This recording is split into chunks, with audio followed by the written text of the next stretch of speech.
Hi, welcome to Made by Melly. Whether this is your first time here or you're returning to see me, I'm so glad that you stopped by today to spend a few minutes with me. So today I'm going to show you how I made these gorgeous little beauties, and of course the rest of the Valentine's collection that goes along with these. Come with me, let's go to my studio, aka my living room, and we'll get started.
entire Valentine's collection, with the exception of a couple of pieces.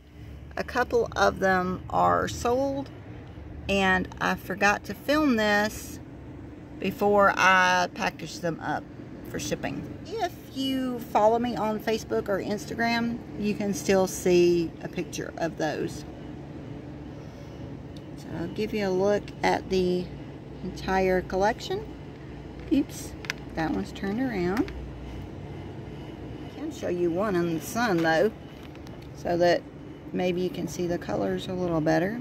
In case you wanted to see the second collection that was lying around on my table, here's a better look at them now that they're finished. There's something I want to show you in just a second. I don't think you can tell. These big hearts, like here, here, and here. Each pair, except for the small ones, has one of these big hearts on them. And if I get out here in the sun, they're raised up from the surface. So they're like a little puffy heart there on the top. There's set number 2 if you are interested in those. I can't thank you all enough for making Made by Melly everything that it is, and for allowing me to do what I love so much. And I get to live my life as an artist, and I absolutely love it, and I couldn't do it without you guys. Thank you so much.